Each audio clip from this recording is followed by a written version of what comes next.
Welcome to the Sage Advice Podcast, transforming the way people think and work so their organizations can thrive. Well, hi, everyone, and welcome to our podcast. I'm Ed Kless, and with me today is Stephen Warley. Stephen is on a mission to prepare people for the future of work. Work is fundamentally changing as we know it and faster than most people think, and he is sounding the alarm to warn people how to prepare for it. Stephen has worked for himself for the past 20 years and believes self-employment is the future of work. He thinks it can be for everyone and not just a select few. Welcome to the Sage Advice Podcast, Stephen Warley. Thank you so much for having me on, Ed. I enjoyed getting to know you a little bit before we started recording, and just really like everything that you're doing as an advocate to encourage more people to work for themselves. You know, it's possible. Well, thanks. Well, why do you do what you do, Stephen? You know, the emotional answer is I got laid off 20 years ago, Election Day 2000. Did not feel good. If you've ever been laid off, it's not a fun feeling. And I started this journey to say, like, I just don't feel like I ever want to end up in this situation again. I didn't like that somebody else decided when I was going to stop working and cut off all of my income at once. But it took me 5 years to accept that I would even say to myself, oh, you're an entrepreneur, you're working for yourself. Because I was so indoctrinated that I had to get a job. I had to work for somebody else. That's how we're taught about work, right? And then I discovered, I'm pretty good about this, make a lot of money in a lot less time. Why wouldn't I want to keep working like this? And I finally embraced it, and I've been on this train ever since. And now I just feel like the way I've been working the last 20 years is what work is going to look like in the next 20 years for everybody. And let's talk a little bit about that. Why do you think that regardless of your employment status, do you think that you have to behave as if you're working for yourself anyway? Yeah. 4 quick trends. Everything, work, our economy is changing at an accelerated pace. Number 2, you have to be your own boss. We all just got a preview of that with COVID, right? You had to figure out how to work from home. Number 3, automation. We've heard a lot about that, how a lot of work across the spectrum of our economy is going to be done by machines. And finally, our mass markets disintegrating to infinite niches. It's now more valuable just to be yourself than trying to conform to fit in anymore.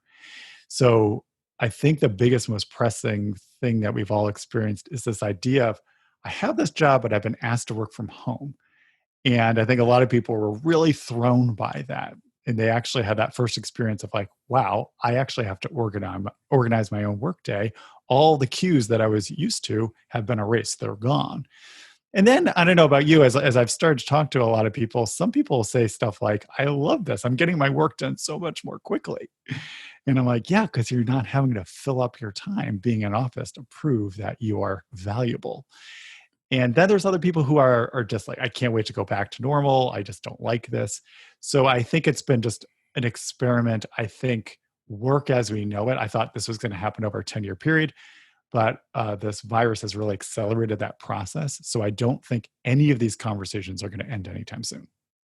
Yeah, I've actually had Jodie Thompson on my radio show that I do. She's the author of the book Why Work Sucks and How to Fix It. It was pretty popular about 10 years ago. And she's got an incredible quote on this, and I'd like you to comment on it. She says, work needs to be a thing that you do, not a place you go. Yeah, I always tell people, my quote that I would like to be known for is, I want work to be part of my life, just not my entire life. And we have a culture of shaming people and defining how good you are, how successful you are by how much you work. And we're creating, a lot of workaholics. Our entire identity is being ensconced by work at the price of our emotional state, our spiritual life, or just our personal life. So I agree with that. I think work as we've been taught, and as we've known it for at least the past 200 years, was defined by the needs of corporations. And we're now entering a new period that as corporations, just because of capitalism, they're incentivized to automate things and to invest in artificial intelligence because it's going to be cheaper for them to do at a higher quality than a lot of humans can do. So now we are going to have to define work for ourselves. This idea of, how do I create work in alignment with my values, my needs, and my abilities? And because of all these tools of the internet, it's never been more possible, in my opinion. Sure. Be the CEO of You Inc., right? Yeah. And even if you don't want to sit in front of a screen, I think there's huge, I'm a gardener. I think there's lots of opportunities for people who want to work with their hands. I mean, in our country, we have a shortage of electricians, HVAC technicians, plumbers. I think there's going to be a lot of micro organic farming that is very valuable that will be brought closer into cities. So I think this is going to be hopefully a work revolution that's what I want work to work for everyone, us, because a lot of us are stressed out or we have anxiety because we're constantly trying to fit in and to live up to somebody else's ideal or this organizational structure.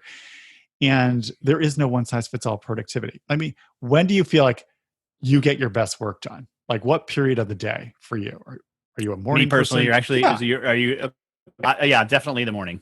I'm a Yep. morning person too. I mean, think about it. If you're a night owl, the entire 9 to 5 system has been working against you, right? That Mm-hmm. has not been productive for you.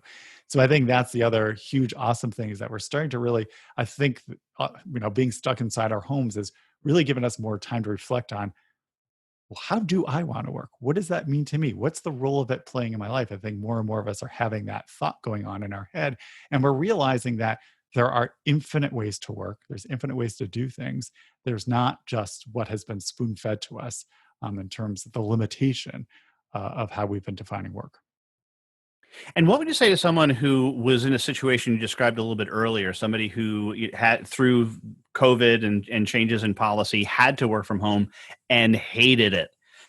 And what would you suggest that they do to perhaps get over that? Because I think some companies are sure going to allow people to come back into the office, but others may just decide, hey, listen, this is just the way that we're going to be from now on, and we're not going to have this physical presence anymore. So, thoughts on how people perhaps overcome that inertia or fear that they experienced even a little of?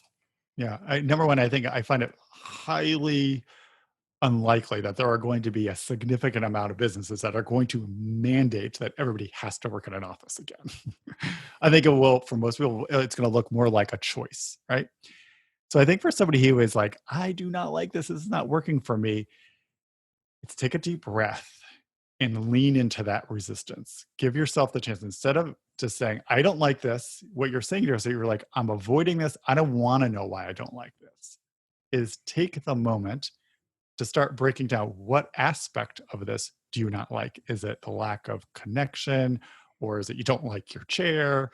Or people have been driving you nuts in your home environment? Like start making a list of like, here's all the things I don't like. But I also want you to start making a list of like, here's the things I do like. Here's the things that I have enjoyed that I normally didn't get to do in an office. And that's really the beginning that conventional work never asked us, how do you like to work, Ed? How do I like to work, Stephen? Nobody asked us. We were told. And I think that frightens people, right? We're given a lot of freedom. And I just want people to say, start talking to people, start having that conversation with yourself about what has been working, what hasn't been working. Start there and realize that this is a process. Remember, use me as an example. It took me 5 years to accept working for myself. I was in your shoes once too. I was freaked out for a long time. And then with practice, trying different things, experimenting, you get more comfortable. And then I And wouldn't trade it Stephen, for the world. sure. Yeah. And Stephen, we have an exit question that we ask all of our guests, and that is, who is a hero of yours and why are you a hero? My name is Leo Babota. He owns zenhabits.net. I am a minimalist at heart. I love simplicity, and he is all about it. And especially in business, what I most appreciate about him is he is a great example of somebody who has built a business in alignment with his values, his needs, and his abilities. He's a minimalist, values. His needs are he wants to spend time with his family and just work enough. And he's a great writer, that is his abilities, and that he's designed this business. If you go to zenhabits.net, you will immediately have this sense. I mean, his website's radically stark. And I think in this age of being told how to build a business, that we have to do all these different things, I'm always reminding people that doesn't matter. Those are options. But first, you need to sit down with yourself and understand, how do you want to run your business? How do you want this to work for you? And then you can start deciding how you're going to interact with other people. And lastly, Stephen, how can somebody contact you? You can always catch me on Twitter at Stephen Warley, StephenWarley. Or if you're interested in exploring how to manage yourself or maybe even work for yourself, you can head on over to lifeskillsthatmatter.com/get started. All right. Stephen Warley, thanks so much for being a guest on the Sage Advice podcast. Thank you so much, Ed. Had a great time. Appreciate it. For more Sage Advice, visit and subscribe at sageadvicepodcast.com.